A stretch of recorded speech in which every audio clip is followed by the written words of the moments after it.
안녕하세요. 정중학교 3학년 친구들 반갑습니다. 오늘 드디어 거꾸로 교실 시작하게 되네요. 오늘은요, 교과서 12쪽에서 13쪽 흥선대원군이 내정을 개혁하고 통상을 거부하다를 첫 시간에 공부해 보도록 하겠습니다. 학습 목표 한번 알아볼게요.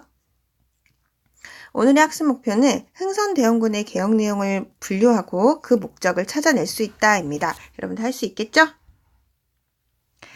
자, 첫 번째 이야기, 서양 열강에 대한 위기감이 높아지다입니다. 이 부분은 흥선대원군이 등장하기 전에 조선의 상황이 어떠했는가를 이야기하는 부분이에요. 19세기 조선에서는 세도 정치로 인해서 정치 질서가 굉장히 문란해졌습니다. 외척 등 일부 가문이 권력을 장악하고 정치를 주도하는 세도 정치 하에서 관리들의 부정부패가 너무 심해져서 참다 못한 농민들이 봉기를 일으켰었죠. 1811년에 홍경레인난이나 1862년에 임실 농민봉기가 가장 대표적인 농민 반란입니다. 이렇게 어지러운 상황에서 또 해안에는 서양 선박이 나타나서 외교, 그러니까 통상을 요구하고 있었어요. 서양 배들을 모양이 다른 배라고 해서 이양선이라고 불렀는데요. 이런 이양선들 모양이 조선배랑 완전히 다르죠? 증기를 연기를 굴뚝으로 막 내뿜으면서 커다란 철로 만든 배를 끌고 와서는 머리도 노랗고 코도 높고 눈도 퍼런 이런 도깨비 같이 생긴 사람들이 적극적으로 문을 두드리면서 통상을 요구했기 때문에 조선 사람들은 이들을 환영하기보다는 무서워했어요. 근데 여기에 불을 지핀 것이 바로 옆나라 청나라의 상황이죠. 조선 사람들이 생각하기에 세상에서 제일 센 나라라고 생각했던 청나라가 어이없게도 서양의 영국과 프랑스와 전쟁을 한판 붙었었는데요. 바로 아편전쟁입니다. 이 전쟁에서 청나라는 무참하게 패배해서 수도인 베이징까지 함락이 돼버렸어요. 또 이 뒤에 영국하고 프랑스랑 화해하는 데 도움을 줬던 러시아에다가는 연해주 땅을 뚝 떼어서 줘버리게 됐습니다. 이 바람에 러시아랑 조선이 국경을 마주하게 됐고요. 조선에서는 위기감이 더 많이 높아졌어요. 또 이웃나라 일본 같은 경우에도 미국의 강요로 강제로 문호를 개방하게 됐습니다. 이런 소식들이 조선에 전해지면서 이런 서양의 강한 나라들 열강의 침략에 대한 위기감이 조선 안에서 점점점 높아지게 됐어요. 이런 상황에서 등장한 사람이 바로 흥선대원군입니다. 자, 흥선대원군의 내정개혁 한번 알아보도록 할게요. 내정개혁으로 왕권 강화를 꾀하다입니다. 12살의 어린 나이로 고종이 조선의 26대 왕으로 즉위하게 됩니다. 너무 어렸기 때문에 왕의 아버지였던 흥선대원군이 대신 권력을 장악하고 개혁을 추진하게 됐죠. 자, 흥선대원군의 개혁은 크게 두 가지 방향이에요. 자, 하나는 왕권 강화이고요. 또 하나는 민생 안정 정책입니다. 왕권 강화부터 한번 볼게요. 일단 왕권이 약한 것은 무엇보다도 세도정치 때문이라고 생각했어요. 그래서 세도정치의 중심 가문이었던 안동 김씨 세력을 싹 몰아내고 그 대신 능력에 따라서 인재를 골고루 등용한 다음에 개혁을 추진하게 됩니다. 자, 그리고 옛날에 처음에 16세기에는 여진족이나 일본의 침략에 대비해서 설치된 임시기구였지만 임진왜란 이후로 국정을 주도하면서 세도 정치 시기에는 세도 가문의 정치적 의도를 관철시키는 이용됐었던 이 비변사를 원래처럼 축소를 시키고요. 조선의 중심기구였던 의정부의 기능을 되살립니다. 그리고 이때까지 있었던 옛날의 법들을 싹 정리를 하고 흥선대원군의 시대에 맞는 새로운 법들을 만들어서 대전회통이라는 법전에 정리를 하게 돼요. 그래서 국가의 기틀을 점점 바로 잡아 나갔습니다. 자, 왕권 강화 정책의 세 번째로 좀 중요한 것이 바로 경복궁 중건인데요. 중건이란 다시 짓는다는 말이에요. 이 경복궁은 워낙 큰 궁전이기 때문에 여기에 사람도 많이 필요하고 돈도 많이 들겠죠.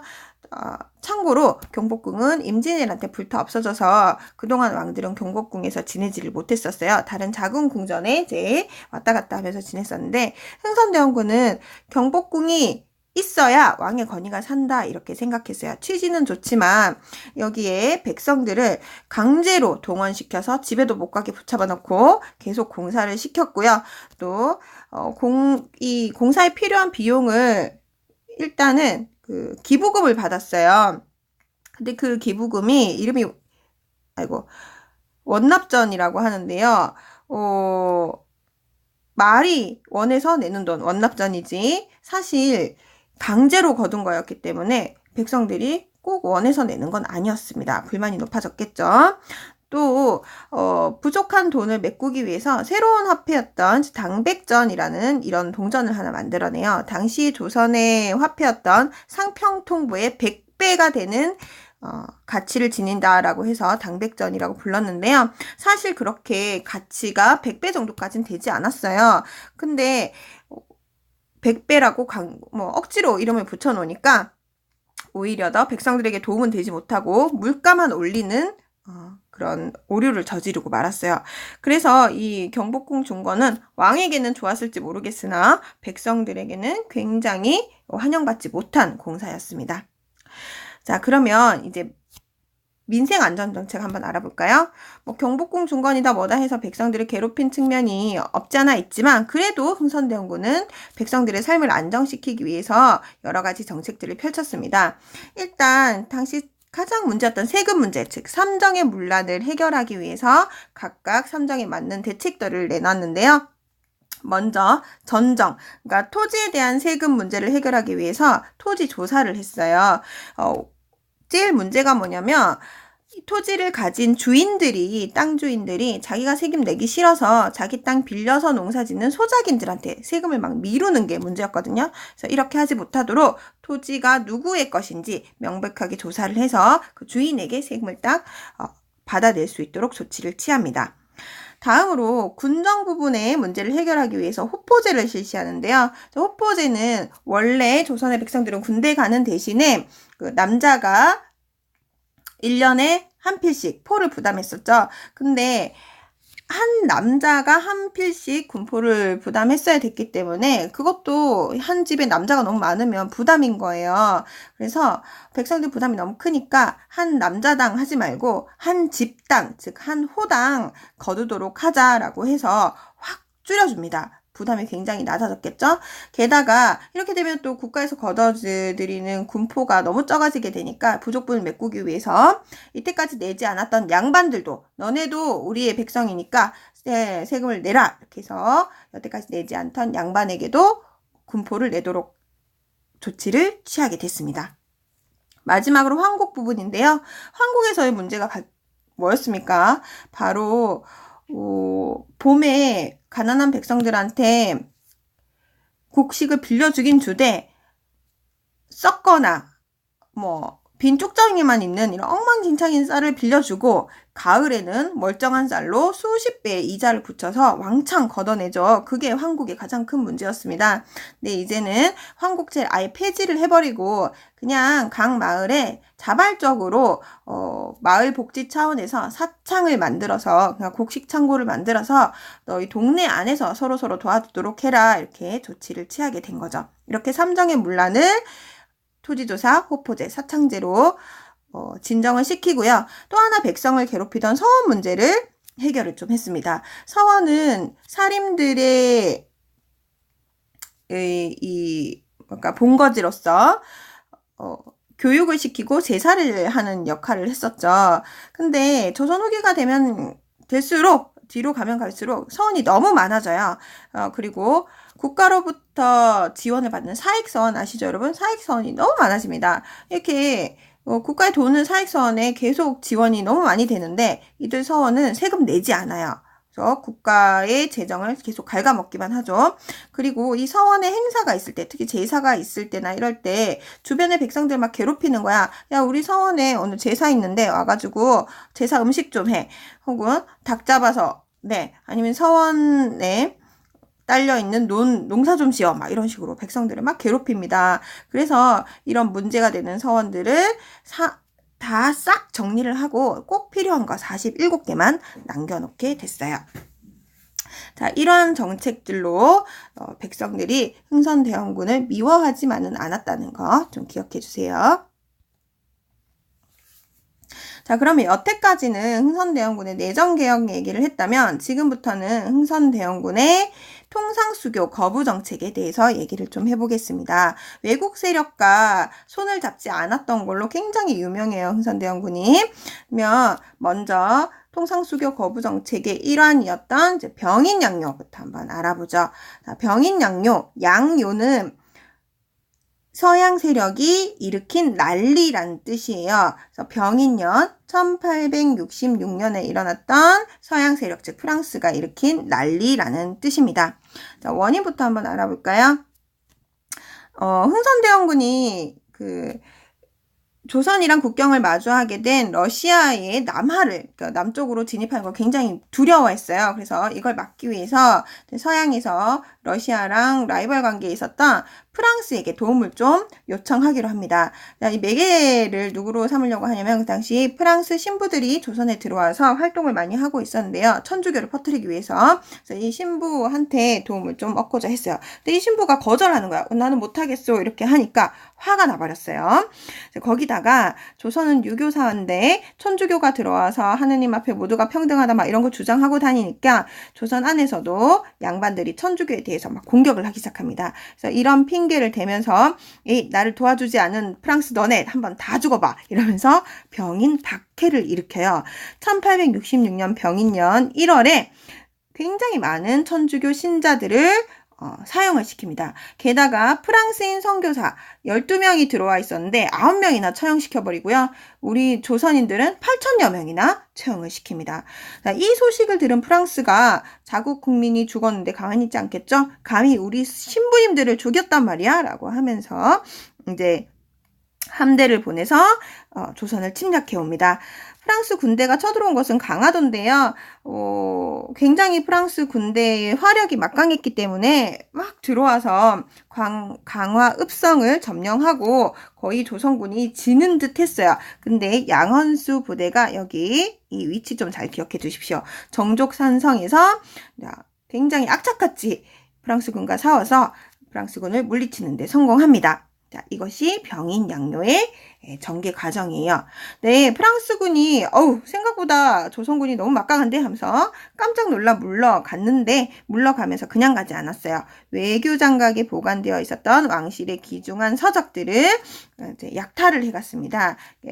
여기 의궤가 있죠. 의궤. 조선 왕실의 행사들을 그림으로 이렇게 쫙 그려놓은 의궤가 있어요. 이 의궤를 약탈해 가서 계속 돌려주지 않고 있다가 2011년에 무려 145년 만에 돌려준 건 아니고요.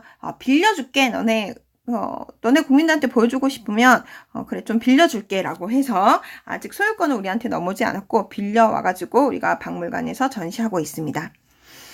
자, 이 병인양요로 조선 안에서는 서양인들에 대해서 굉장히 경계심이 높아졌는데요. 여기에 불을 끼얹은 사건이 하나 더 일어났어요. 당시에 병인양요와는 별개로 독일 상인 오페르트라는 사람이요. 또 통상을 요구하면서 다가왔었어요. 근데 거절당하니까 흥선대원군이 자기 말을 듣게 하기 위해서는 조선 사람들 다 효자니까 아버지 시체를 좀 훔치면 어떨까라는 생각을 한 거예요. 기상천외한 생각이죠.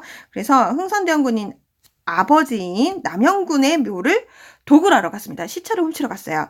근데 서양인들은 몰랐던 것이 조선의 전통적인 묘는 원래 흙으로 덮고 그 위에 또 석회가루를 덮어요. 그래서 비가 오거나 이러면 이게 석회가루가 굳어가지고 아주 막 시멘트처럼 단단해집니다. 밤새도록 팠는데도 파지지가 않는 거야. 그래서 결국 시체 도굴에는 실패를 하고요. 들키고 말았습니다. 이 사건, 오페르트 도굴 사건인데요. 이 사건이 일어난 다음에 더더욱더 서양 세력에 대한 배척하는 여론이 커졌습니다. 자, 다음 신미양요. 1871년 그러니까 신미년에 미국이 일으킨 난리가 바로 신미양요인데요. 원인 한번 알아볼게요. 병인양요가 1866년 10월 달에 일어나서 12월까지 진행이 됐었어요. 근데 전에 6월 달에 1866년 6월 달에 제너럴 셔머노가 그 미국에 장사하는 배인데요. 이제 제너럴 셔머노가 우리나라의 대동강을 거슬러 올라와서 통상을 막 요구하면서 그 대동강변에 살고 있었던 이제 마을을 막 약탈하고 우리 백성들을 살상하고 막 난리가 났었어요. 그래서 보다 못한 우리 평양의 관리와 주민들이 힘을 합해서 제너럴 셔머노를 물리친 거죠. 그래서 불태워버렸어요. 자, 이렇게. 근데 미국은 한참 이 제너럴 셔머노가 불탄지 어쩐지 모르고 있다가 나중에 이제 알게 됐습니다. 그래서 이걸 구실로 삼아서 우리 조선 정부에 제너럴 셔머노 불태워 없앴으니까 그거 물어주고 통상 우리 장사하자 이렇게 요구를 한 거죠. 흥선대원군 당연히 거절합니다. 미국은 그래서 함대를 프랑스처럼 보내서 강화도를 침략을 합니다. 1871년이었어요. 신미양요입니다. 미국군이 화력이 또 막강해가지고 조선군이 완전히 초토화가 됐어요. 이거 보이시죠? 그러니까 우리 그 싸우던 군인들이 막 시체가 질비할 정도로 굉장히 초토화가 됐습니다. 당시에 이제 어제연 장군이 이끌었던 조선군이 광송보라는 곳에서 아주 끝까지 저항했지만 미국군의 막강한 화력 앞에 무릎을 꿇고 말았어요. 어제연 장군은 전사했고요. 장군을 상징하는 이 깃발, 숫작이라고 해요. 이 깃발도 미국이 전쟁에서 이긴 기념으로 빼앗아 가버렸습니다. 근데 미국이 생각보다 좀 힘들었어요. 너무 치열하게 조선 군대가 싸워가지고 얘네들 이러다가 정말 더 큰 전쟁하면 더 힘들 수도 있겠다 해가지고 그냥 더 조선 안으로 들어오진 않고 물러가 버렸어요. 이긴 것도 아니고 진 것도 아니고 한 굉장히 찜찜한 상태이지만 어쨌든 흥선대원군은 이겼다고 생각했습니다. 그래서 이 신미양요 뒤로 흥선대원군은 이 서양 놈들 절대로 상종하지 못할 놈들이겠어. 자, 전국의 우리 백성들에게 서양 놈들이랑 절대로 말도 섞지 말자라고 알려야겠다라고 하면서 척합이라는 걸 세우게 됩니다. 그래서 서양과의 통상 거부 의지를 널리 알리게 돼요. 근데 흥선대원군의 이런 통상수교 거부 정책은요, 외세의 침략을 잠깐은 이제 막아낼 수 있는 울타리 역할을 했어요. 그런 점에서는 좀 좋은 점이라고 할 수 있지만은 단점을 보자면 이 때문에 이 급변하는 세계 정세에 좀 빠르게 대처하지 못했다는 한계도 가지고 있습니다. 자, 그러면 주제탐구 전국에 세워진 척합의 내용만 잠깐 살펴보고 마치도록 하겠습니다. 척합의 내용은 이런 거예요. 서양 오랑캐가 쳐들어왔는데 싸우지 않는 것은 곧 화해하는 것이요. 화해를 주장하는 것은 나라를 파는 것이다. 즉 절대로 서양 놈들하고는 상종할 생각을 하지 마라 라는 거죠. 자, 이 척합의를 세우게 된 계기가 된 사건 두 개 뭐가 있습니까? 바로 병인양요와 신미양요 있었죠. 자, 흥선대원군이 전국에 척합의를 세운 이유 뭐였습니까? 마지막에 이야기했었죠. 서양과의 통상 거부 의지를 널리 알리기 위해서였습니다. 자, 여기까지 우리 수업 다 해봤네요. 여러분들 첫 수업 어땠나요? 좀 힘들지 모르겠지만 차차 적응하실 겁니다. 그러실 거라 믿어요. 화이팅! 자, 그러면 우리는 수업 시간에 즐거운 활동으로 다시 만나요. 안녕!